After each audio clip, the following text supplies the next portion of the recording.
Storytime. I'm Flyleaf the Book Fairy, and today we are going to be reading a fairy tale. I know, we never read those. I don't know why. We'll be reading Cinderella, but it might be a little bit different than the Cinderella that you're used to. It is a version of Cinderella told by the Algonquin Native Americans called The Rough-Faced Girl by Rafe Martin and illustrated by David Shannon. Now, as I read it, I want you to pay attention to things in this story that are the same as the Cinderella story that you may have heard before, and things that are different than the Cinderella story that you're used to. And I hope you enjoyed this one just as much as the others. The Rough-Faced Girl. Once, long ago, there was a village by the shores of Lake Ontario.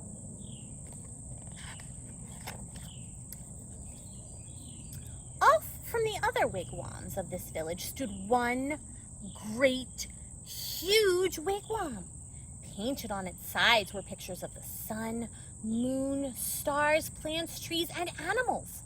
And inside this wigwam, there was said to live a very great, rich, powerful, and supposedly handsome invisible being. However, no one could see him, except his sister who lived there too.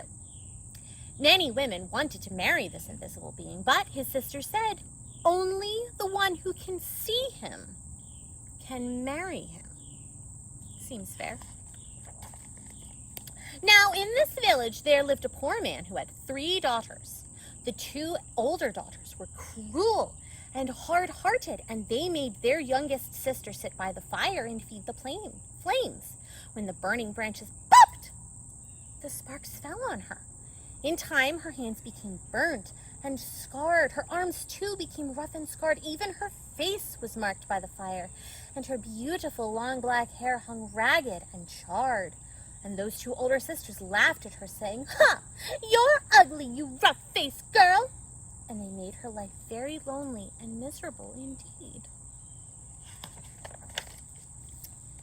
One day, these 2 older sisters went to their father and said, "Father, give us some necklaces, give us some new buckskin dresses, give us some pretty beads and moccasins. We're going to marry the invisible being." So, their father gave them these things. Dressed in their finest, the 2 girls marched through the village. All the people pointed and stared. "Look at those beautiful girls," they said. "Surely they shall marry the invisible being." And if those 2 girls were proud and hard-hearted before, they were even prouder now. They walked haughtily through the village. At last they came to the wigwam of the invisible being, and there was his sister, waiting.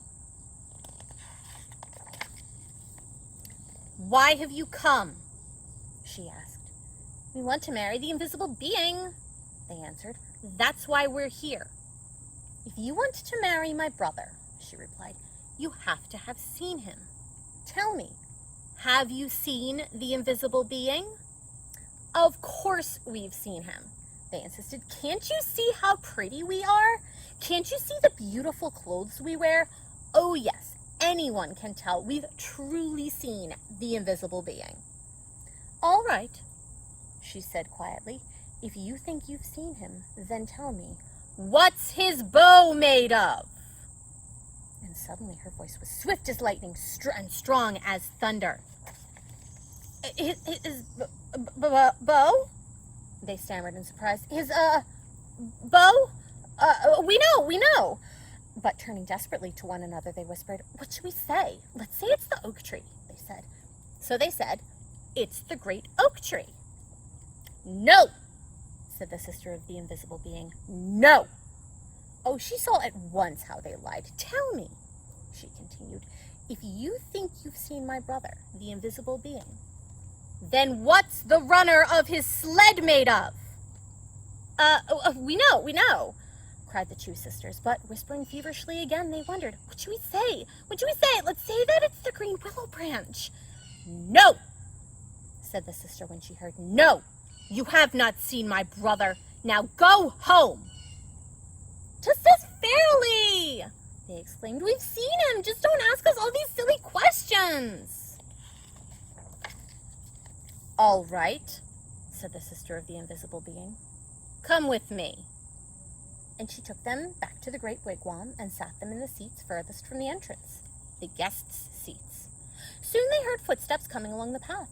Then something stepped inside. Though they heard breathing, the two sisters still couldn't see a thing. Suddenly, a great bow and a beaded quiver of arrows appeared in the air and were set down. But though those two girls sat there, their eyes wide, all through that night, they never saw a thing move. And in the morning, they had to go home, ashamed. The next day, the rough-faced girl went to her father and said, Father, may I please have some beads? May I please have a new buckskin dress and some pretty moccasins? I am going to marry the invisible being, for wherever I look, I see his face. But her father sighed. Daughter, he said, I'm sorry, I have no beads left for you, only some little broken shells. I have no buckskin dress, and as for moccasins, all I have left are my own worn, cracked, and stretched out pair from last year, and they're much too big.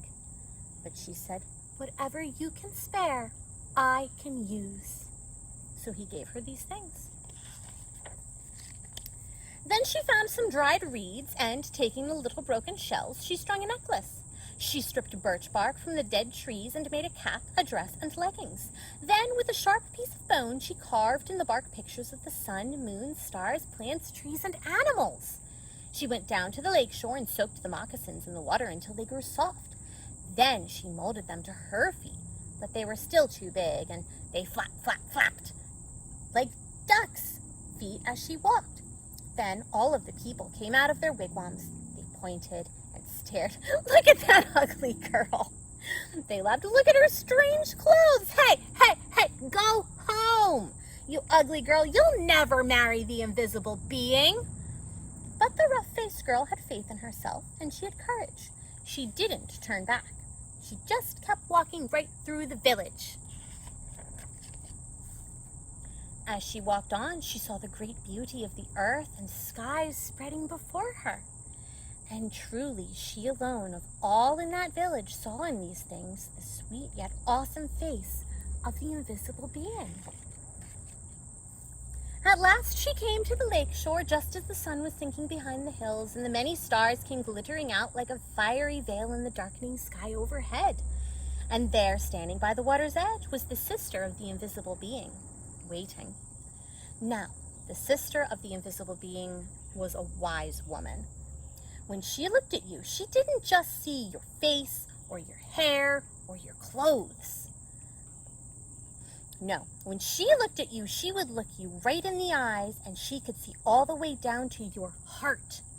And she could tell if you had a good, kind heart or a cold, hard, and cruel one. And when she looked at the rough-faced girl, what do you think she saw? She saw at once that though her skin was scarred, her hair burned, her clothes strange, she had a beautiful, kind heart. And so she welcomed her dearly, saying, "Ah, my sister, why have you come?" And the rough-faced girl replied, "I have come to marry the invisible being." "Ah," said the sister very gently now, "if you want to marry him, you have to have seen him. Tell me, have you seen my brother, the invisible being?"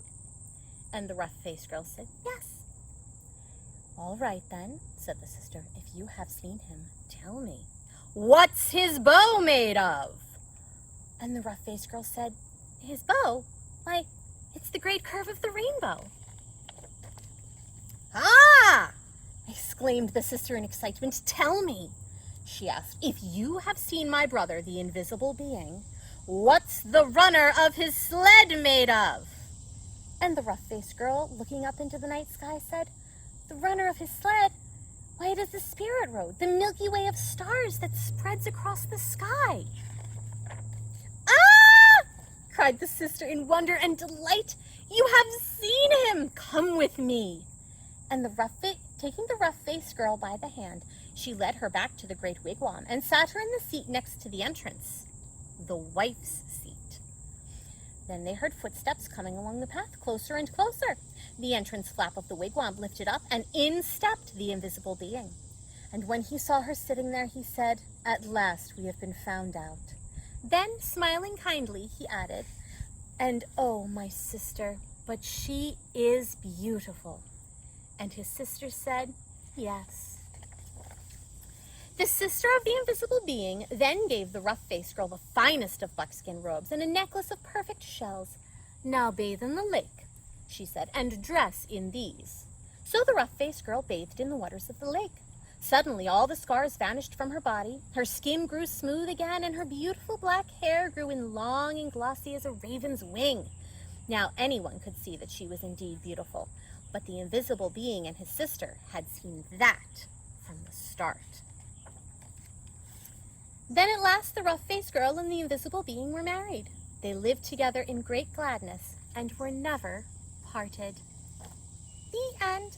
I hope you enjoyed this version of Cinderella, and maybe I'll read you another one very soon. Goodbye, friends!